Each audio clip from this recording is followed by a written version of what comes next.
கர்த்தருக்கு மகிமை உண்டாவதாக. இம்மட்டுமாக தேவன் நம்முடைய ஆராதனையை ஆஸ்வதித்தார். துதி சோத்திரம் ஆராதனை வேலையை ஆஸ்வதித்தார். சங்கீத பகுதியை ஆஸ்வதித்தார். காணிக்கை பகுதியை ஆஸ்வதித்தார். பரிபூர்ண ஜீவன் SAJG திருச்சபை 28/3/2024 ஆராதனை வேலையில் கலந்து கொண்ட உங்கள் யாவரையும் ஆண்டவராக இயேசு கிறிஸ்து நாமத்தினாலே வாழ்த்துகிறோம், வரவேற்கிறோம். இப்போது நாம் செய்தியின் வேலைக்கு கடந்து வந்திருக்கிறோம். அல்லேலூயா. இந்த செய்தியை ஆரம்பம் முதல் முடிவு வரை முழுமையாக கேளுங்கள். கர்த்தர் உங்கள் வாழ்க்கையிலே மாபெரும் காரியங்களை செய்வார். அல்லேலூயா. இந்த ஆன்லைன் மூலமாக இந்த செய்தியை காண்கிற உங்கள் யாவரையும் ஆண்டவராக இயேசு கிறிஸ்து ஆசீர்வதிப்பாராக. இந்த செய்தியை ஆரம்பம் முதல் முடிவு வரை முழுமையாக கேட்பீர்களானால் நீங்கள் மாபெரும் வெளிப்பாட்டை பெற்றுக்கொள்வீர்கள். மத்தேயு எழுதின சுவிசேஷம் 18ஆம் அதிகாரம்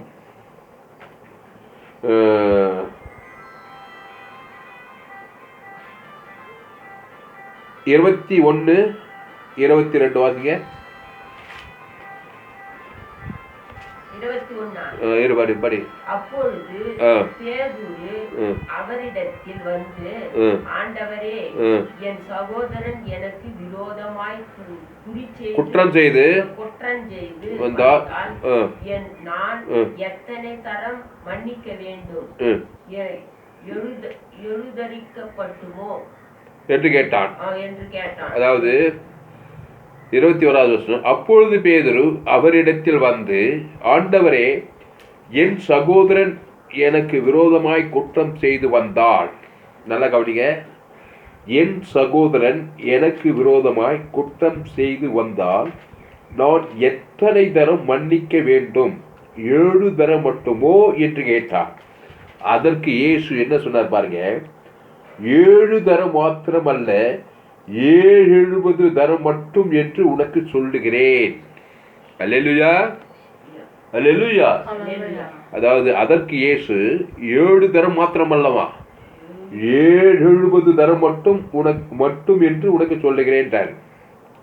இது ஒரு முக்கியமான சத்தியம். இந்த சத்தியத்தை நீங்க கூர்ந்து கவனிங்க.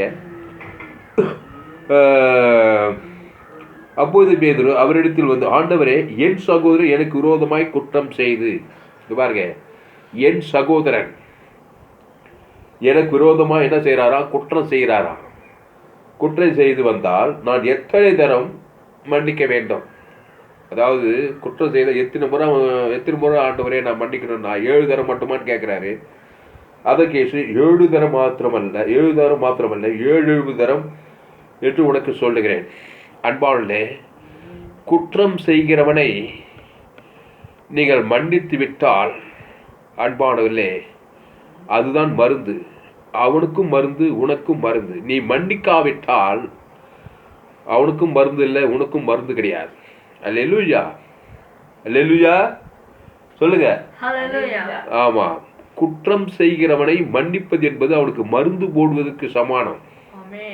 ஆமா, குற்றம் செய்துகிட்டே இருக்கிறாங்க. ஆண்டவரே, அவனுடைய தொல்லை என்னால் தாங்க முடியலன்னு சொல்லி நீங்கள் அவளை சபிக்கிறதுனாலையோ, அவங்கள நிந்திக்கிறதுனாலையோ, அவங்களை எதிர்த்து பேசுறதுனாலையோ அது இன்னும் காயத்தின் மேலே காயத்தை ஏற்படுத்திக்கிட்டே இருக்குது. குற்றம் செய்கிறவனுக்கு மன்னிப்பு கொடுத்தல் என்பது என்னன்னா, அப்போ நீங்கள் இந்த மாதிரி இந்த காரியத்தை நீங்கள் எங்கேயுமே கேட்டிருக்க வாய்ப்பு கிடையாது. மன்னிப்பு என்று கொடுத்தால் டிவைன்டு ஃபர்கிவ்னஸ். மன்னிப்பு நம்ம இங்கிலீஷில் ஃபர்கிவ்னஸ், தெய்வீக மன்னித்தல் என்பது உங்களுக்கு தெரிந்திருக்க வேண்டும். அதாவது நிறைய பேர் மன்னிப்பாங்க. மத சம்பந்தமான மன்னிப்பு, உலகத்தாரும் மன்னிப்பாங்க. உலகத்தாரு மன்னிக்கிறேன்னுவாங்க. அதில் எந்த ஒரு மாற்றம் இருக்காது, எந்த ஒரு சுகமும் இருக்காது, அதில் அது ஒரு விடுதலையே இருக்காது. மன்னிப்புன்னாவே அந்த இயேசுவை கொண்டு போற பாருங்க. அல்லேலூயா. அந்த இயேசுவின் சரீரம், அந்த இயேசு ரத்தத்தை உன் சகோதரனுக்கு நீ கொடுக்குறப்பாரு. அவன் குற்றம் செய்யும் போது ஒரு இயேசுவை நீ அவனுக்கு கொடுக்கணும். அல்லேலூயா. அவன் பேரை சொல்லி தேவன் தனக்கு உலகத்துக்கு கொடுக்கும்போது தான் நீ என்ன பண்ற? அதுதான் டிவைன் ஃபர்கிவ்னஸ், தெய்வீக மன்னிப்பு. அல்லேலூயா. அவனுடைய குற்றமும் உன்னை பாதிக்காது.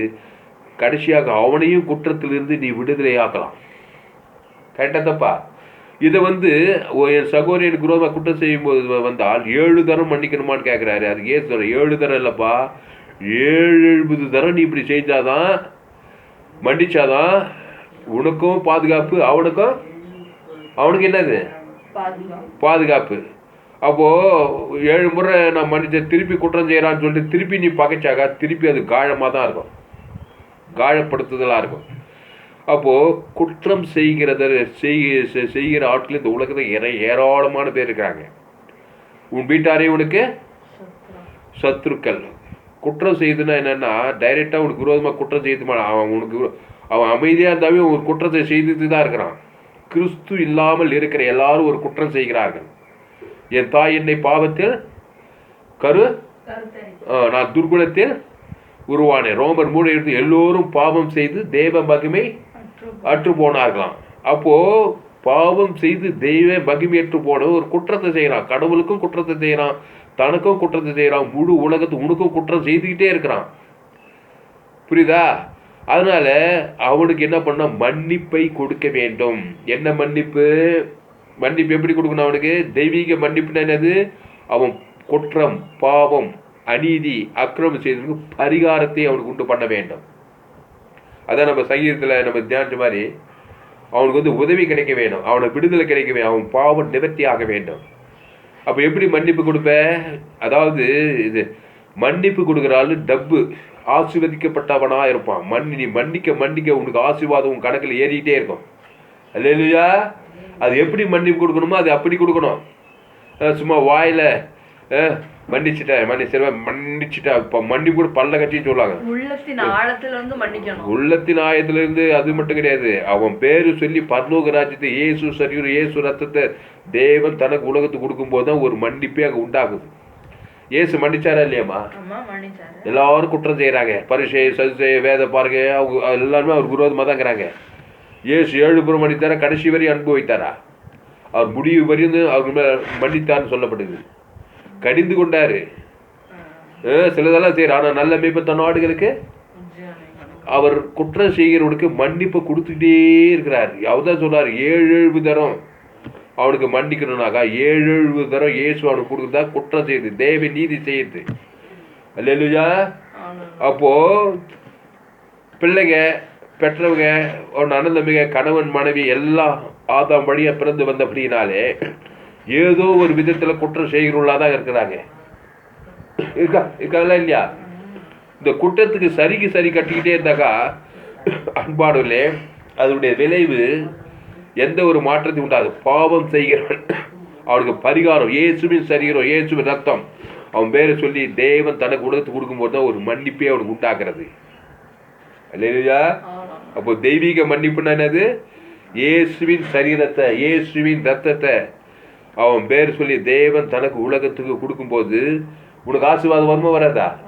வந்துகிட்டே இருக்கும். 7 தரம் அவன் குற்றம் செய்ய நீ ஜீவனை பருவ ஜீவன் மத்தியசமாக கொடுக்க, அது உலகத்தை கொடுக்க, குற்றம் செய்கிற எல்லாருக்கும் நீ கொடுக்க உன் கிரெடிட்ல என்ன ஆகிட்டு ஏறிட்டு இருக்குது? ஆசீர்வாதம் ஏறிட்டே இருக்குது. மன்னிப்பு கொடுத்து ஸ்டாப் பண்ணிட்டு கவலையோ வெறுப்பையோ கசப்பையோ அங்கே காட்டும் போது என்ன ஆகுது? மன்னிப்பு விட்டுட்டாங்கன்னா இது கசப்பு வருது, குற்றம் செய்ய மேலே பகை வருது, கோபம் வருது. அப்போ என்னது? உனக்கு நான் கிரெடிட்ல தெய்வீக ஆசீர்வாதம் உன் வாழ்க்கையில நிறைவேறாது. அல்லேலூயா. அதனால இயேசுவின் சரீரம் இயேசுவின் ரத்தம் கொடுத்து அவனை மன்னிக்கணும். மன்னிக்கிறதுனாக்கா வாயில மன்னிச்சுட்டு அது வந்து உலக பிரகாரமான மன்னிப்பு.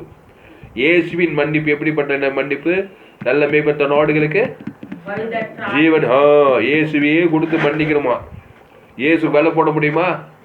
இயேசு சரீரத்துக்கு வெலை போட முடியுமா? அதை போய் அவன் குற்றம் செய்வனுக்கு அவன் தலைமையில இயேசு சரி தேவன் தனக்கு உலகத்துக்கு கொடுத்து அவனை மன்னிச்சினாக்கா நீ அவனுக்கு முன்பாக ஆசீர்வதிக்கப்படுவாய். அல்லேலூயா. அல்லேலூயா. அதனால் அன்பானவர்களே, ஆண்டவராகிய இயேசு கிறிஸ்துவின் சரீரம் இயேசு ரத்தத்தை ஏற்றுக்கொண்ட நீங்கள் குற்றம் செய்கிறவர்களை பார்த்து அப்படியே கடுப்பா வெறுப்பும் கசப்புமா இருக்கக்கூடாது. அதனால கிறிஸ்துவை அவர்களுக்கு நீ கொடுக்க வேண்டும். குற்றம் செய்து தான் இருக்கிறான், பிறப்பே குற்றத்தில் தான் பிறகு. என் தாய் என்னை பாவத்தில் கருத்தரித்தாள், நான் துர்குணத்தில் உருவானேன். குற்றம் செய்யறானா இல்லையா? இல்லையா குற்றம் செய்யறான்? ஒன்றும் செய்யலையா? பிறப்பே குற்றம் தான்யா. ஏதேன் தோட்டத்திலே குற்றம் செஞ்சிட்டான். செஞ்சானா இல்லையா? அதுக்கு என்ன பண்ணாரு ஆண்டவர்? குற்றம் செஞ்ச உடனே அந்த கனி புசிக்கும் நாளிலே சாக இருக்கணும்னா ஓடி போய் என்ன பண்ணாரு, ஒரு 18 ஆட்டு அடிக்கிறாரு அங்க. அதுதான் மன்னிப்பு. மன்னிப்புன்னா என்னது? ஒரு 18 ஆட்டுக்குட்டியை அடிச்சு ரத்தத்தோடு கூட தோல் வடியில் போ, அதுக்கு பேர் தான் மன்னிப்பு. அப்போ இயேசுவின் சரீரம் இயேசு ரத்தத்தை ஒரு சகோதரனுக்கு கொடுக்குற பாரு மத்தியஸ்தமா, அதான் மன்னிப்பு. அதனால அவன் பாதுகாக்கப்பட்டான். 900 வருஷம் ஆயிரம். தேவன் என்ன அந்த நல்லா இருந்தாரா? அவரும் ஆசீர்வதிக்கப்பட்டார். இப்போ மன்னிக்கிறதுனால அவனையும் பாவத்திலிருந்து பிசாசுக்கிறது விடுதலையாக்குற, நீயும் பாதுகாப்பா இருக்கிற. மன்னிக்கிறதுனால உனக்கும் பாதுகாப்பு, உன் சகோதரனுக்கு என்னம்மா பாதுகாப்பு. சகோதரனா ஆண் கிறிஸ்துக்குள் ஆண் பெண்ணும் இல்லை. சகோதரனோ சகோதரியோ ஒரு அரசியல் தலைவனோ எதிராளியோ பகையாளியோ சொந்தமோ பந்தமோ யாரு கணவனோ பிள்ளையோ யாரும் குற்றம் செய்யும் போது நீ இயேசு ஏற்றுக்கொண்டு ஞானஸ்நானம் பெற்று அபிஷேகப்பட்ட நீ அவன் தலைமையில இயேசு சரி இயேசு ரத்தத்தை அவனுக்கு மத்தியஸ்தமா கொடுக்க ஏதேன் தோட்டத்தில் ஆதாம் ஏவாள் பாவம் செய்து குற்றம் செய்த உடனே தேவனாய் கர்த்தர் வந்த உடனே என்ன பண்ணாரு, அந்த கனி புசிக்கும் நாளிலே குற்றம் செய்த நாளிலே சாகணும். ஆனா 900 வருஷத்தை வாழ வச்சாரு. என்ன பண்ணாருங்க? இந்த இயேசு சொன்னார் 7 தரம் மன்னிக்கணும்னு. மன்னிப்புக்கு அடையாளமா ஒரு 18 அடிக்கிறார். ஏதேன் தோட்டத்துல ஒரு ஆட்டுக்குட்டி அடிச்சு ரத்தத்தோடு தோளுடைய போத்துறாரு. அதுக்கு பேர் தான் மன்னிப்பு. மன்னிப்புன்னு என்னது? டிவைன் மன்னிப்புன்னு என்னது? கிறிஸ்துவ மன்னிப்புனாக்கா ஒரு 18 பலி செலுத்தணும் அவனுக்கு. அதுக்கு பேர் தான் மன்னிப்பு. அதை செலுத்தாம மன்னிக்கிறது உலக பிரகாரமான மன்னிப்பு. என்ன மன்னிப்பு? உலக பிரகாரமான மன்னிப்புனா கிறிஸ்து கொடுக்க மாட்டான். வாயில மன்னிக்கிறவனா உள்ள கசப்பு பகையா தான் இருக்கும். அது இல்லையா? இப்போ உலகத்தோட நான் மன்னிச்சிட்டமான்னுவான், ஆனா உள்ள என்ன ஓடிட்டு தான் இருக்கும். தேவையில்ல வெறுப்பும் கசமா தான் இருக்கும். அப்படி கிடையாது. மன்னிப்புனாக்கா பலி செலுத்துதல். ஒரு 18 ஆட்டுக்குட்டி அவன் பேர் சொல்லி மத்தியஸ்தமாய் கொடுத்தாரு. அல்லேலூயா. அப்படி செலுத்துறோம் உனக்கு லாபம். அல்லேலூயா. இயேசுக்கு வெள்ள போட முடியுமா? இயேசு கிறிஸ்துக்குள் ஆம் என்று ஆவுக்கு தத்துங்களை அவன் பேரை சொல்லி தேவனுக்கு தனக்கு உலகத்தை கொடுக்கும்போது உனக்கு லாபம் வருமா வராதா? இயேசுக்கு வெள்ள போட முடியுமா? அப்போ நீ மன்னிக்க கற்றுக்கொள். இயேசுவை போல மன்னிக்க இயேசுவை கொடுக்க கற்றுக்கொள். குற்றம் செய்யறவனுக்கு மத்திய மார்க் லூக்கா யோவான் எங்க போனாலும் குற்றம் செய்யறவன் தான். எல்லோரும் பாவம் செய்து தேவ மகிமை அற்றவர்களானார்கள். அதனால இயேசு என்ன பண்ண? குற்றம் செய்யறவனெல்லாம் பார்த்து மன்னிச்சுட்டே இருக்கிறாரு. அதனால என்னது? அவனுக்கு பிசாசு பாவம் நிவர்த்தி ஆகி அவனுக்கு பிசாசு நீங்கும் போது இவரும் நல்லா இருக்கிறாரு, அவனும் நல்லா இருக்கிறாரு. அந்த இயேசு தான் சொல்றாரு. மத்தேயு 18 பேதுரு கேட்கிறாரு. பேதுரு அவரிடத்தில் வந்து, ஆண்டவரே, என் சகோதரி எனக்கு விரோதமாய் குற்றம் செய்து வந்தால் நான் எத்தனை தரம் மன்னிக்க வேண்டும்? 7 தரம் மட்டுமோ என்று கேட்டான். அதற்கு இயேசு 7 தரம் மாத்திரமல்ல 7 தரம் என்று உனக்கு சொல்லுகிறேன். அப்படின்னு என்ன அர்த்தம்னாக்கா, அவன் வாழ்நாளெல்லாம் குற்றம் செஞ்சுட்டே இருந்தா கூட நீ வாழ்நாளெல்லாம் மன்னிப்பு கொடுத்தா நீ உயர்த்தப்படுவாய். புரியலாமா? இயேசு என்ன பண்ணாரு? கடைசி வரைக்கும் என்ன பண்ணாரு? மன்னிப்பு கொடுத்துட்டே தான்ங்கிறாரு. யாரையாவது மனதார சபிச்சது பார்த்துக்கிறேன் நீ? மத்திய மார்க் லூக்கா யோவான்ல சாபம் அவர் தான் சபிக்கிறவளை ஆசீர்வதினாரு, பகைக்கிறவர்களுக்கு நன்மை செய்யும் சொல்றாரு, சத்துருக்களை சிநேகின்னு சொல்றாரு, உங்கள் துன்பப்படுத்துகிற நிந்திகள் ஜபம் பண்ணுன்னு தான் சொல்றாரு. எங்கேயாவது அவர் பகைச்சதையோ சபிச்சதையோ பார்த்தியா? அதனால தான் இயேசு நல்லாக்கிறார். அல்லேலூயா. தன் சரீரத்தையே கொடுக்குறாரு. குற்றம் செய்யணும்னு தெரியும். எல்லாம் ஆதாம் படியா பிறந்து வந்தவன் குற்றம் கண்டிப்பா செய்வான். ஏன்னா எல்லோரும் பாவம் செய்து தேவ மகிமை அற்று போகணும் இயேசுக்கு நல்லா தெரியும். அதனால அவனுக்கு ஒரு நிவர்த்தி பொருள் செய்யணும். நல்ல மிபத்த நாடுகளுக்கு எப்படி மன்னிப்பு கொடுக்கணும்? ஜீவ சரீரம். அவன் குற்றம் தேவனையும் தன்னையும் உலகத்தையும் பாதிக்கிறது. அதுக்கு பிசாசு அவன் வாழ்க்கையில குற்றத்துக்கு பதிலாக பாவத்தையும் குற்ற தண்டனை. குற்றம் செய்த தண்டனை வருமா வராதா? அவனோட வியாதியில சாபத்திலும் பாவத்திலும் மனு பாதாள தேட அவன் வாழ்க்கை குடும்பம் ஃபுல்லாக பிரச்சனையா இருக்குது. அந்த பிசாசுக்கிறது தப்பி வைக்குது. அவனுக்கு ஜீவனத்தை கொடுத்து உடனே பாதுகாக்கிறார். அதுக்கு பேர் தான் மன்னிப்பு. மன்னிப்புனா நீ ஒரு பாதுகாப்பு கொடுக்குற அவனுக்கு. பிசாசுக்கிறது அவனை விடுதலையாக்கி அவனை தப்பி வைக்கிற. உன் சகோதரனை இல்லையா, உன் சகோதரியை தப்பி வைக்கிற, உன் தாயை தகப்படாது, உன் சுத்தி இருக்கிற ஜனங்களை குற்றம் செய்கிற ஜனங்களெல்லாம் என்ன பண்ற? இயேசுவின் மன்னிப்பு. இயேசு சரீரம் இயேசு ரத்தத்தை அவங்க பேர் தேவன் தனக்கு உலகத்துக்கு கொடுத்தாக்கா உடனே அவனுக்கு மன்னிப்பு பாதுகாப்பு விடுதலை. அப்போ இயேசு மத்தேயு மார்க்கு லூக்கா யோவான் போது இந்த வேலை தான் செய்தார். நானே நல்ல மேய்ப்பன் தன் நாடுகளுக்காக ஜீவ சரீரம் ஜீவ ரத்தத்தையே கொடுக்குறான். அவன் பேர் சொல்லி தேவன் தனக்கு உலகம் முழுதும் கொடுக்குறாரு. அப்போ இயேசு இந்த ஊழியத்தை தான் செய்கிறார். மத்தேயு மார்க்கு லூக்கா யோவான் போது எங்கே போனாலும் சுற்றி தெரியும், எங்கே போனாலும் குற்றம் செய்கிறவன் தான் இருக்கிறான். இயேசு குரோதமாக வரான். பரிசேய சதுசேய வேத பாருங்கள்லாம் வராங்க. ஆனால் என்ன பண்ண நல்ல மேய்ப்பன் தன் நாடுகளுக்கு ஜீவனையே எவ்வளவாய் உலகத்தில் அன்பு கொண்டார் இருக்குது. என்னதான் இவர் அவங்க குற்றம் செய்தாலும் தன்னுடைய ஜீவனையும் பரிபூர்ண ஜீவனை கொடுத்து தான் மன்னிப்பு கொடுத்துக்கிட்டே போகிறாரு. அதில் ஒரு சிலவா அந்த மன்னிப்பு அங்கீகரிக்கும் போது அவன் வாழ்க்கையிலே அதிசயங்கள் அற்புதங்கள் அடையாளங்கள் ஏற்படுகிறதா இருக்கிறது. அப்போ மன்னிப்பு கொடுக்க கொடுக்க இயேசுக்கு கிரெடிட்ல ஆசீர்வாதம் வருமா வராதா? எல்லையற்ற ஆசீர்வாதம். அல்லேலூயா. எல்லையெல்லா ஆசீர்வாதம் இயேசுக்கு. நீ மன்னிப்பு கொடுக்கணும்னா தெய்வீக மன்னிப்பு, அது உலக பிரகாரமான மன்னிப்பு, வாயில மன்னிக்கிறது. சரி மன்னிச்சுட்ட பேர் நான் எப்போ மன்னிச்சேன் இப்படியெல்லாம் சொல்லுவான். ஆனால் கிறிஸ்து கொடுத்தியா அவன் பேர் சொல்லி மத்தியசமா உன்னை குற்றம் செஞ்சவனுக்கு இயேசு ரத்தத்தை தேவனுக்கு தனக்கு ஆதாரம் மத்தியசமா வாழ்க்கையில் கொடுத்து ஒவ்வொரு நாள் கொடுத்தியா? அதுதான் இல்லை. ஆனால் தான் கிறிஸ்துவங்க மன்னிப்பு கொடுத்து கூட இன்னும் இதுவாக இருக்காங்க. அல்லேலூயா. உனக்கு விரோதமாக இப்போ நீ என்ன பண்ணனா உன் சகோதரர் ஏற்கனவே உனக்கு விரோதமாக தான் இருக்கிறான். விரோதமாக வருதுன்னா குற்றம் செய்யுதுன்னா அவன் எதுவுமே செய்ய தேவையில்லை. அவன் மூலமாக ஆதாமி சேர்ந்து தான் உனக்கு விரோதமாக குற்றம் வந்துக்கிட்டே இருக்குது. ஒரு வேளை சண்டை போடும்போது யுத்தம் பண்ணும்போது குற்றம் பண்ணும்போது குற்றம் தான். அவன் எதுவுமே செய்யலைனாலும் அவன் சும்மாவே இருந்தாவே அதுவே ஒரு குற்றம். பாவம் செய்கிறவன் பிசாசினா உண்டாயிருக்கிறான். இப்போ நீ என்ன பண்ணணும்? குற்றம் செய்யணும் பார்த்துட்டு இருக்காத. அவனுக்கு இயேசுவின் சரீரம் இயேசு ரத்தத்தை ஒரு சகோதரனுக்கு சகோதரிக்கும் மனைவிக்கு உங்கள் பிள்ளைகளுக்கு குடும்பத்தார் இனத்தார் தேச ஜனங்களுக்கு இயேசுவின் சரீரம் இயேசு ரத்தத்தை வாய்நாளெல்லாம் கொடுத்து கொண்டே இரு. அவங்கள பாதுகாத்துக்கிட்டு குற்றம் செய்திருக்கிறான். ஒருவேளை உனக்கு விரோதமாக குற்றம் செய்ய இல்லைன்னா கூட பிசாசு அந்த குற்றத்தை பார்த்து என்ன பண்ணுறான்? திருடவும் கொள்ளவும் அழிக்க வரான் என்று இப்போ உங்கள் சகோதரன் பாதிக்கப்படுறான். பாவம் செய்து தேவ மகிமேற்று போன குற்றம் தானே. அதனால் இது குற்றப்பட்டவன் தண்டனை அடையணுமா இல்லையா? அதனால தான் வியாதி ஒரு தண்டனை, சாபம் ஒரு தண்டனை, மரணம் ஒரு தண்டனை, தரித்திரம் அவமானம் வெக்கம் நிந்த கொரோனா கொள்ளை நோய் இதெல்லாம் ஒரு தண்டனை. ஆக்கிரிக்குள்ளாத பாவத்தினால மரணத்தினால குற்றத்தினால வர தண்டனை. அதுக்கு நீ என்ன பண்ணணுன்னாக்கா 7 தரம் மன்னிக்கிற மாதிரி மன்னிப்பு கொடு. இயேசு தேவன் தனக்கு உலகத்துக்கு தான் மன்னிப்பு கிடைக்கும் அவனுக்கு தேவனத்துலேருந்து. அதான் 7னா அதுக்கு எல்லையே கிடையாது. அப்போதான் அவன் பாதுகாக்கப்படுவான். ஆமாம் மன்னிப்பு விட்டுட்ட நீயே ஆசாரியன், நீ உலகத்துக்கு ஒளியாக இருக்கா, நீ உலகத்துக்கு உப்பாக இருக்கிறாய். நீ அவனை மன்னிப்பு அவன் யார் மன்னிப்பாங்க? நீ ஊழிக்கார, நீ இயேசு ஞானத்தான பட்டுக்கிட்ட திருவிருந்து பங்கெடுத்திருக்கிற. அது கீழே இருக்கிற சம்பத்தை படிச்சு பாருங்க. அதற்கு 7 தரம் 7 தரம் என்று உனக்கு சொல்கிறார். அது கீழே படிங்க. தெளிவாக படிக்கணும். 23வது வருஷம் படி மத்தேயு 18:23. எப்படியெனில் பரலோக ராஜ்யம் தன் ஊழியக்காரனிடத்தில் கணக்கு பார்க்க வேண்டுமென்றிருந்த ஒரு ராஜாவுக்கு ஒப்பாயிருக்கிறது.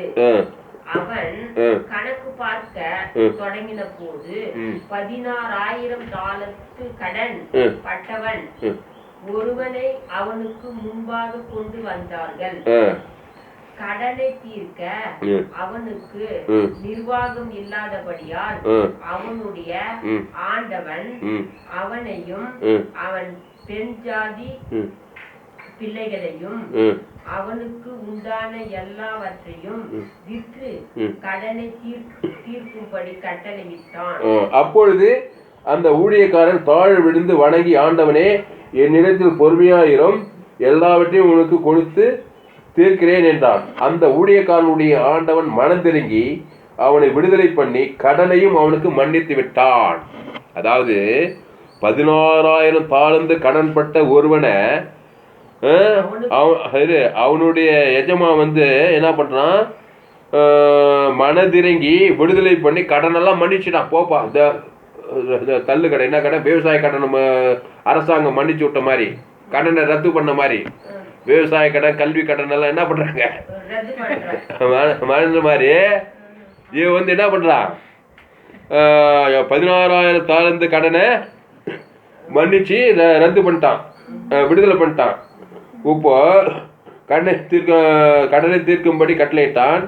அப்போது அந்த ஊழியக்காரன் தாழ விழுந்து வணங்கி, ஆண்டவனே, என்னிடத்தில் பொறுமையாயிரும், எல்லாவற்றையும் உமக்கு கொடுத்து தீர்க்கிறேன் என்றான். உடனே பாரு, அது 10,000 தாலந்துக்காரன் எங்கிருந்து இவன் கொடுக்க போறான்? அந்த ஊழியக்காரன் ஆண்டவன் மனதில் அந்த ஊழியக்காரனுடைய ஆண்டவன் மனதில் அவனை விடுதலை பண்ணி கடனையும் அவனுக்கு மன்னித்து விட்டான். அப்படி இருக்க 28 படி அப்படி இருக்க அந்த ஊழியக்காரன் புறப்பட்டு போகையில் தன்னிடத்தில் 100 வெள்ளி பணம் கடன் பட்டிருக்கவனாகிய தன் உடன் வேலைக்காரரில் ஒருவனை கண்டு அவனை பிடித்து தொண்டையை நெரித்து, நீ பட்ட கடனை எனக்கு கொடுத்து தீர்க்க வேண்டும் என்றான். அப்பொழுது அவனுடைய உடன் வேலைக்காரன் அவன் காலிலே விழுந்து, என்னிடத்தில் பொறுமையாயிரும், எல்லாவற்றையும் உமக்கு கொடுத்து தீர்க்கிறேன் என்று அவனை வேண்டிக் கொண்டான். அவனோ சம்மதியாமல் போய் அவன் பட்ட கடனை கொடுத்து தீர்க்கு மட்டும் அவனை காவலில் போடுவித்தான். இந்த சம்பவத்தை கேளுங்க. 16,000 தாலந்து கடனை அவன் மன்னிச்சுட்டான். இவங்கிட்ட ஒருத்தர் 100 வெள்ளி பணமா 100 வெள்ளி பணம் கடன் பட்டுக்கிறான். கதையை கேளுங்க. இது பாரு, 16,000 தாலந்து கடன் பட்டவனை கடன் பட்டவன் அவன் மன்னிச்சுட்டான். இப்போ இவங்கிட்ட 100 வெள்ளி பணம் கடன் பட்டுக்கிறான். இந்த 100 வெள்ளி பணம் கடன் பட்டவன் உடன் வேலைக்காரன் அவன் காலையில் விழுந்து, என்னிடத்தில் பொறுமையாக எல்லாவற்றையும் கொடுத்து தீர்க்கிறேன் என்று அவனை வேண்டிக் கொள்ளும் போது இவன் என்ன சொன்னான்? அதெல்லாம் கிடையாது, சம்மதிக்க மாட்டேன், உடனே கடனை தீர்க்க மட்டும் போய் காவலில் போட்டுருது. மன்னிக்க 100 வெள்ளி பணத்தை இவன் மன்னிக்கல. நடந்ததை அவனுடைய உடன் வேலைக்காரன் கண்டு உடனே பெரிய 16,000 தாலந்து கடன் மன்னிச்சு இவன் கேள்விப்படுறான். அடா, நம்ம 16,000 தாலந்து பணத்தை இவன் 100 வெள்ளி பணத்தை போய் மன்னிக்காதுக்காரன் கேள்விப்படான்னு பேர் பட மாட்டானா?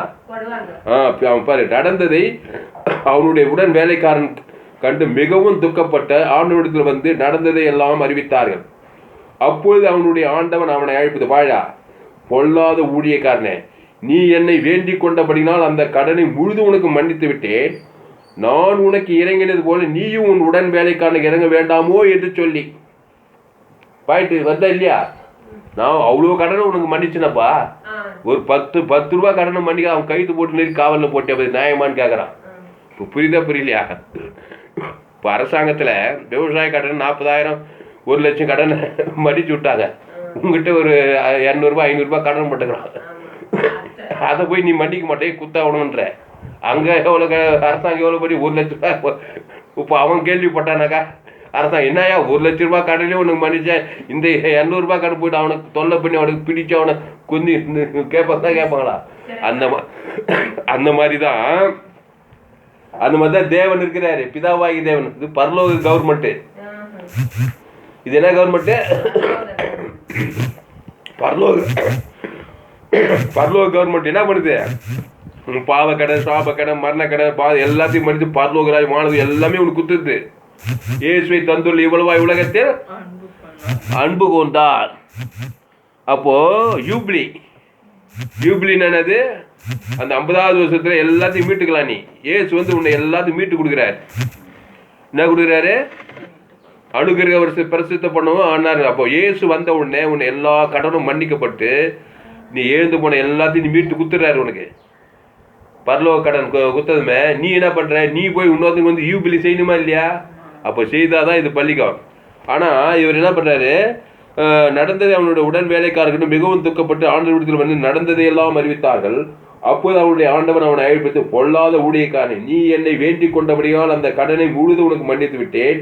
நான் உனக்கு இறங்கினது போல நீயும் உன் உடன் வேலைக்காரனுக்கு இறங்க வேண்டாமோ என்று சொல்லி அவனுடைய ஆண்டவன் கோபம் அடைந்து அவன் பட்ட கடனையெல்லாம் தனக்கு கொடுத்து தீர்க்கும் அளவும் உபாதிக்கிற இடத்தில் அவனை ஒப்பு கொடுத்தான். இப்போ உபாதை எங்கிருந்து வருது பத்தியா? உபாதை என்னது? உபாதை வியாதி, வறுமை, தரித்திரம், உபாதைக்கு வருது இல்லையா? இதெல்லாம் காரணம் என்ன? மன்னி உபத்திரம். உபாதைக்கிறவர்கள் அவனை ஒப்பு கொடுத்தான். நீங்களும் அவனவன் தன் சகோதரன் செய்த தப்பிதங்களை மனப்பூர்வமாய் மன்னியாமற் போனால் என் பரமபிதாவும் உங்களுக்கு இப்படியே செய்வார் என்றார். புரியுதா புரியலையா? அதாவது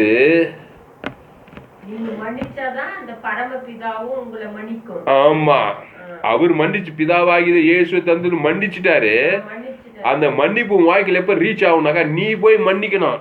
நீ மன்னிக்காதே இருந்தனாக்கா அவர் வந்து உபாதிக்கிறவங்க சிறைச்சாலை போய் உபாதிக்கிறவன் வந்து உபாதிக்கிட்டு இருப்பான். வியாதியும் சாபம் பண்ணுவனுக்கு போயா ஏசு ஏற்றுக்கு பிரயோஜனமே கிடையாது. இல்லையா? ஏதாவது பிரயோஜனிக்குதா?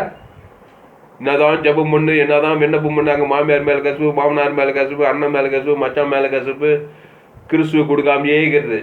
வாக்கு தத்துவ பலி இன்னும் உபாதியாக தான் இருக்குது. என்னையும் சேர்த்து அந்த பிரசங்கம். அல்லேலூயா. அப்போ சீரியஸான விஷயம்.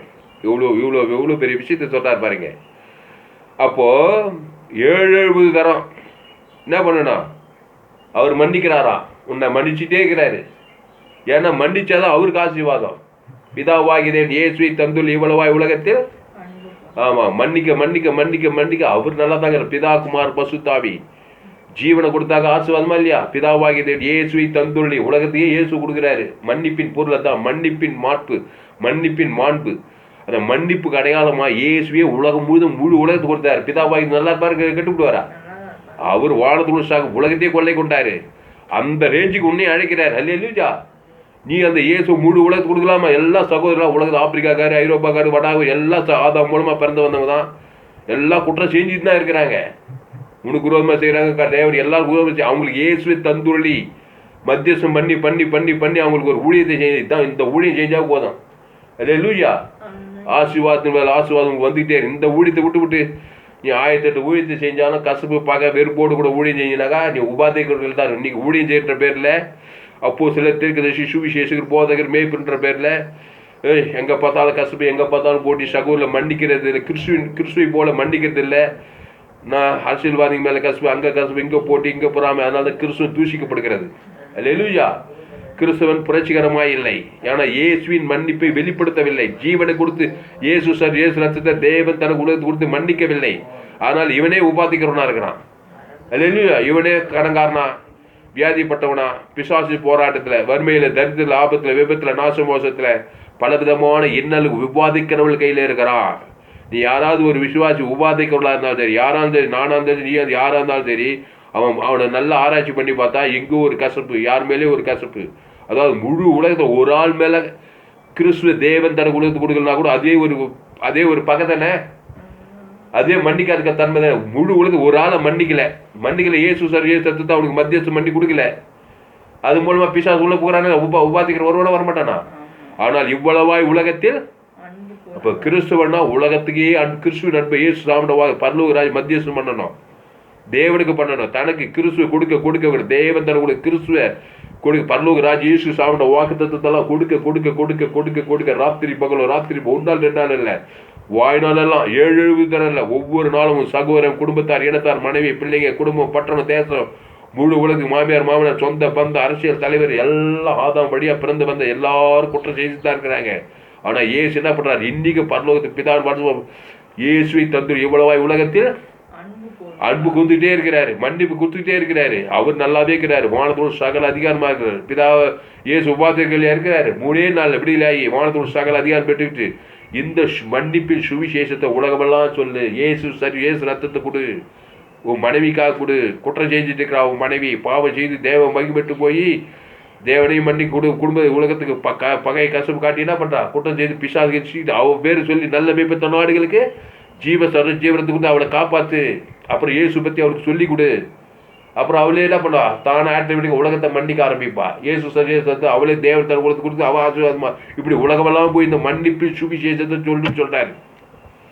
அல்லேலூயா. இப்போ உபாதைக்கிறவங்க இருக்காங்களா இல்லையாம்மா உலகத்துல? கோடிக்கணக்கான ஜனங்க வியாதினால, சாபத்தால, கடன் தொல்லையால உபாதிச்சுக்க கசப்பு. ஏன்னா மன்னிக்கிற சும்மா இயேசுவை போல மன்னிக்கல. உலகத்தார் மன்னிக்கிற மாதிரி இல்லை. இயேசுவை போல இயேசு ஜீவன் தேவன் தனக்கு கொடுத்து கொடுத்தாதான் மன்னிப்பு. அதான் சொல்லும் தான் டிவைன்டு, தெய்வீக மன்னிப்பு. அதை யாரும் செய்யாதனால எங்க பார்த்தாலும் உபாதிக்கிறோம்னா பிசாசு திருடவும் கொள்ளும் வழிக்கு வர வேறு இருக்கும் வராது. உங்க அம்மாவா இருக்கலாம், உங்க தாயா இருக்கலாம், அண்ணனா இருக்கலாம், மாமனா இருக்கலாம், மச்சாமா இருக்கலாம், வியாதிப்பட்டு கடன் பட்டு இதெல்லாம் உபாதிக்கிற தலைமையில கை வச்சு அவங்க தேவன் தனக்கு உலகத்துக்கு கிறிஸ்துவை கொடுத்து மன்னிக்கணும். முழு உலகத்தையும் மன்னிக்கணும். இப்படி மன்னிச்சாங்கன்னா என்ன ஆகும்? பிசாசு கட்டத்திலிருந்து உபாதிகள் விடுதலையா?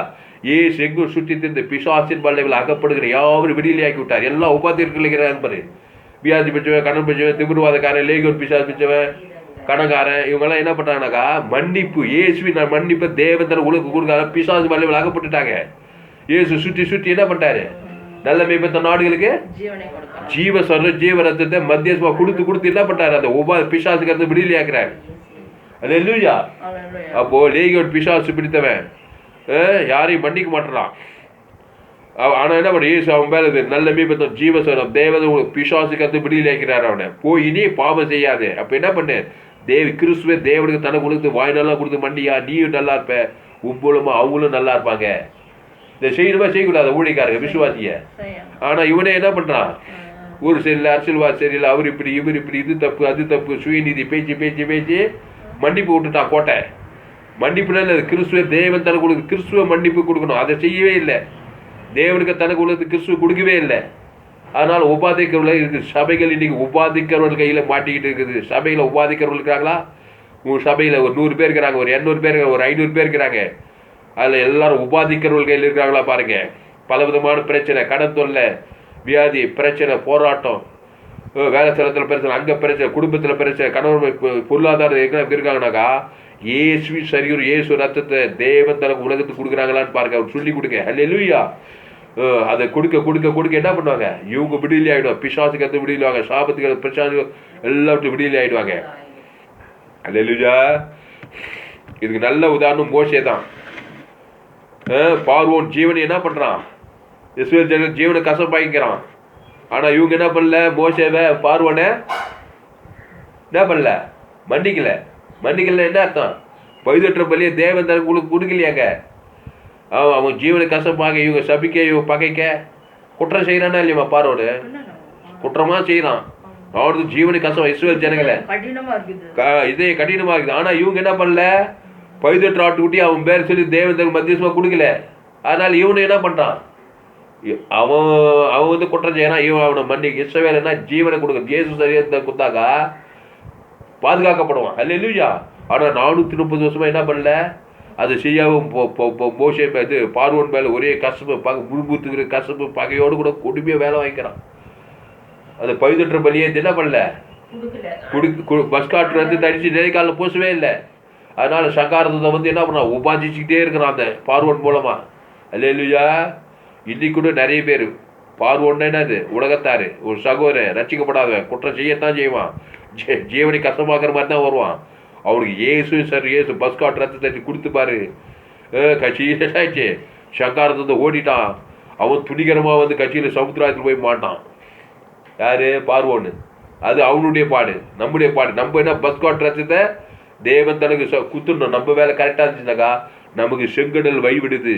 அப்புறம் பார்வோன்னு என்னது? எகிப்தியரை கொள்ளையிட்டான். பொண்ணோடு வெளியோடு வர்றாங்க பாரு. அந்த பஸ் காட்டுறது அந்த மன்னிப்பு கொடுத்தா என்னென்ன நடக்குது பாரு. இயேசு சரியூர் இயேசு ரத்தத்தை தேவன் தனக்கு உலகத்து நேர்காலில் பூச உடனே பார்வோனுக்கு தேவனுக்கு தனக்கு முழு உலக மத்தியஸ்தமா கொடுத்த உடனே சங்காரத்தை வந்து ஓடிட்டான். அப்புறம் எகிப்தியர் என்ன பண்ண வாதம் வந்து தலைச்சா அவங்க பொண்ணு வெளியே போயிட்டு வாங்க விடுதலை பண்ணிடுறாங்க. என்ன நடக்குது அந்த மன்னிப்பு கொடுத்தாக்கா? இயேசு போல இயேசு ஜீவனை பண்ணி தேவன் தனக்கு உலகத்துக்கு கொடுத்தா என்னென்ன நடக்குது ஆவி உலகத்துல நடக்குதா இல்லையா? அந்த மன்னிப்பு கொடுக்காம ஐயோ ஜீவனை கசப்பாக்குறானே, அவன் இப்படி பண்றானே, இவன் இப்படி பண்றானே, அவன் மேல ஒரு கசப்பு, இவன் மேல கிறிஸ்துவே விட்டுட்டாங்க. உடனே இவங்களும் உபாதிக்கிறாங்க. அவனும் உபாத பிசாசின் ஆவி கட்சியில் 2 பேர் பாதாளத்துக்கு போவதுதான். அதனால தான் மோசே கிட்ட வந்து இந்த பஸ் காட் ரத்தத்தின் நியமத்தை அங்கே ஏற்படுத்துறாரு. அல்லேலூயா. அந்த பஸ்கா நம்முடைய பஸ்காவை கிறிஸ்து நமக்காய் பலியிடப்பட்டிருக்கிறாரே, மன்னிப்பு கொடுக்கணும். அல்லேலூயா. அந்த இயேசு சார் இயேசு ரத்தத்தை உன் பேரை சொல்லி உன் பிள்ளை அவன் வீட்டுக்கு இலக்கத்துக்கு தக்கதாக என்ன பண்ண ஒரு 18 ஆட்டுக்குட்டிய தேவன் தனக்கு உலகத்துக்கு கொடுக்கும்போது அங்கே மன்னிப்பு கூட இவனுக்கு பாதுகாப்புன்னு சொல்லி இஸ்ரவேலுக்கு பார்வோன் கையிலிருந்து விடுதலை, பொண்ணோடு எல்லியோட செங்கடல் வழிவிட்டு யோர்தான் காணாத கட்டாத வீடு நடாத தோப்பு பாலும் தேனுவோடு நலம் விசாலமான வாழ்க்கை வாழ்ந்தாங்க. அதுக்கு என்ன பண்ணா? இந்த பஸ்கா நியமத்தை நீங்க போயிட்டு தலைமுறையா போய் ஒரே நாள்ல ஒரு நாள் மட்டும் கிடையாது, நீங்க போற இடத்துல கூட என்ன பண்ணா? அந்த பஸ்கா நியமத்தை பழுதுற்ற பலியை தேவன் தனக்கு உலகம் வாய்நாளெல்லாம் அது குத்திட்டே இருக்கணும். பூமியில இருக்கிற வரைக்கும் ஒரு நாள் செய்து திருப்பி பகை கசப்பில் இறங்கிட கூடாது, திருப்பி பகையில் போயிடக்கூடாது. கொடியாடு திராட்சை செடியில் நிலைத்திருக்கிறது போல கிறிஸ்துக்குள்ளே இருக்கணும். இயேசு சரி இயேசு பரலோக ராஜ்யம், அது வெளியே போட முடியாது. அதை தேவனுக்கு தனக்கு உலகத்துக்கு குடும்பத்தார் இனத்தார் தேசத்தார் மாம்சமானி அவருக்கு ஆவியின்படி ஈர்த்துபடி வாய்நாளெல்லாம் வெளிப்படுத்த என்ன நடக்குதுங்க? என்ன சங்கீதம் என்ன பண்ண? எங்களுக்கு உதவி செய்து எங்களை விடுவித்து எங்கள் பாவங்களை நிவர்த்தி செய்யும். எல்லாமே நடக்கும். யார் அப்படி இருக்கிறா? பழுதற்ற பிதாவாகிய தேவன் இயேசுவை தந்துள்ளி எல்லா கடனும் நமக்கு மன்னிச்சிட்டாரு. ஆனால் 100 ரூபாய் கடன் மாதிரி இப்போ சின்ன சின்ன பிரச்சனை, சின்ன சின்ன இது கிறிஸ்து நண்பை காட்டாம நம்மளும் கவலை, வெறுப்பு, கசப்புல இருக்கிறதால உபாதிக்கிறவளத்துல நம்மளும் போய் சிக்கிக்கிறோம். அதனால தான் சொல்றாரு இந்த பேதுருக்கிட்ட, மத்தேயு 18:20 அப்போது பேதுரு அவரிடத்தில் வந்து, ஆண்டவரே, என் சகோதரி எனக்கு விரோதமாய் குற்றம் செய்து வந்தால் நான் எத்தனை தரம் மன்னிக்க வேண்டும்? 7 தரம் மட்டுமோ என்று கேட்டான். அதற்கு இயேசு, 7 தரம் மாத்திரமல்ல, 70 தரம் மட்டும் என்று உனக்கு சொல்லுகிறேன். அப்போ இஸ்ரவேல் ஜனங்களை யாரு சகோதரன்? பார்வன் தான் எனக்கு விரோதமா 430 வருஷமா குற்றம் செய்து வரான். ஆனா இவங்க என்ன பண்ண? 430 மன்னிக்கவே இல்லை. பஸ் காட் ரத்து அடிச்சு அவனுக்கு கொடுக்கவே இல்லை, மத்தியசமா பண்ணவே இல்லை. ஜீவனை கசப்பாய்க்கிறான், மாற்றமே இல்லை. கட்சியில மோசே வந்து, அப்பா நீங்க ஆபிரகாம், ஈசாக்கு, யாக்கோபின் ஜனங்க, ஒரு பைதற்ற ஆட்டுக்குட்டியை இயேசு ரத்தத்தை பார்வோனுக்கு தேவன் தனக்கு முழுவதுக்கு மத்தியஸ்தமா கொடுங்க, அப்போ என்ன ஆகும்? நீங்க என்ன பாதுகாக்கப்படுவீங்க அப்படின்னு சொல்லி கொடுக்குறாரு. அல்லேலூயா. அதான் புதிய ஏற்பாட்டில் ஆண்டவராக இயேசுவின் சரீரத்தை கொடுத்து, இயேசு ரத்தத்தை கொடுத்து, எல்லா கடனும், பாவக்கடன், சாபக்கடன், மரணம் எல்லாத்தையும் ரசித்து இயேசுவியே பரலோகத்தையும் உங்க கையில் குத்துட்டாரு. இவன் செய்த குப்பை சின்ன பிரச்சனை, சின்ன குற்ற அவனுக்கு இயேசு ரத்தத்தை கொடுத்து மன்னிச்சுனாக்கா அது உனக்கு ரீச் ஆகும். இல்லைன்னா ரீச் ஆகாது. அவ்வளோதான். மன்னிச்சால் நீங்கள் கசப்பு பகையை காட்டியிருந்தாக்கா கட்சியில் உபாதிக்கிறவர்கள் தான் வாய்நாளெலாம் பிரச்சனை முடிவு பாதாளத்துக்கும் போய் சேர்ந்துருவான். ஆனால் கிறிஸ்து உனக்கு என்ன கொடுத்து மன்னித்தாரோ அதை அப்படியே உன் சகோருக்கு தேவன் தர கொடுத்து மத்திய முழு உலகத்தை கொடுத்துக்கிட்டே இரு. அதான் சொல்றாரு, நீங்களும் அவனவன் தன் சகோருடன் செய்த தப்பிதங்களை மனப்பூர்வமாக மன்னியா போனால் என் பரமபிதாவும் உங்களுக்கு இப்படியே செய்வார் சொல்லப்படுது. அப்போ கிறிஸ்து உங்களுக்கு மன்னித்தது போல எபேசியரில் ஒரு வசனம், நீங்களும் ஒருவருக்கு ஒருவர் உங்களை மன்னியுங்க. அந்த வசனம் எங்கே பாருங்க, இதை வாசித்து நம்ம முடிச்சிடுவோம்.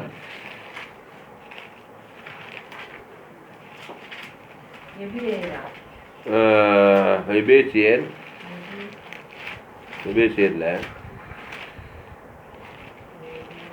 கிறிஸ்து உங்களுக்கு மன்னித்தது போல அப்படிங்க.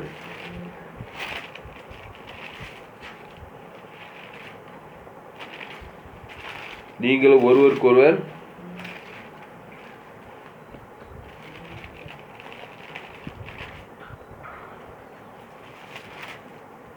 எபேசியர்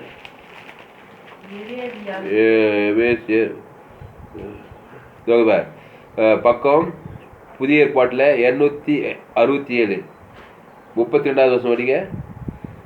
ஒருவருக்கொருவர் தயவாவும் மன உருக்கமாயும் இருந்து கிறிஸ்துவுக்குள் தேவன் உங்களுக்கு மன்னித்தது போல நீங்களும் ஒருவருக்கொருவர் மன்னியுங்கள். அல்லேலூயா. அதனால ஒருவருக்கொருவர் தயவாழும் மன உருக்கமாய் இருந்து கிறிஸ்துவுக்குள் தேவன் உங்களுக்கு மன்னித்தது போல.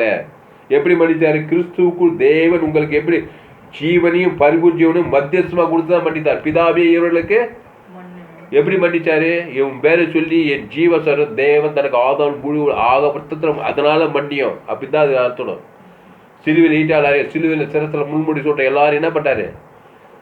பிதாவே இவர்களுக்கு அது உலக பிரகாரமான மன்னிப்பு, கிறிஸ்துவின் மன்னிப்பு, டிவைன் ஃபர்கிவ்னஸ், தெய்வீக மன்னிப்பு என்ன பண்ணுதுனாக்கா அவனுக்காக என் ஜீவன பரலோக ராஜா அவன் பேர் சொல்லி தேவன் தனக்கு ஆதாரம் முழு இவ்வளவு இருக்கு அந்த தெய்வீக மன்னிப்புல. இப்படிதான் மன்னிக்கணும் கிறிஸ்துவ.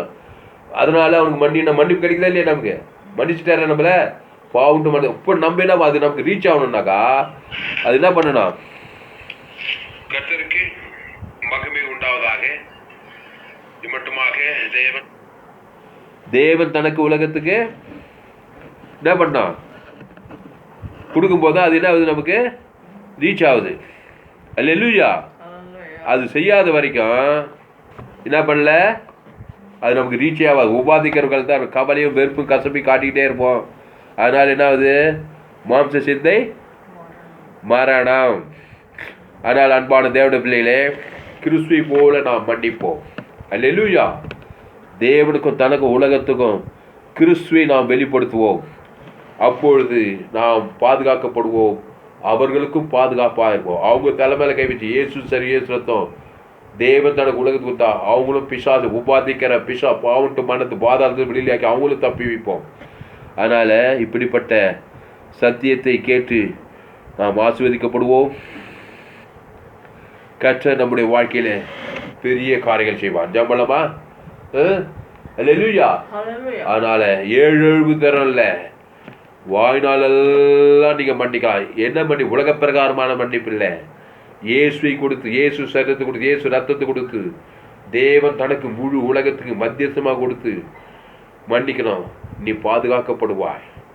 பார்வோனுடைய எல்லாவற்றையும் கொள்ளை கொண்டு பாவிகளுடைய ஆட்சி உனக்கு எழுதப்படும்.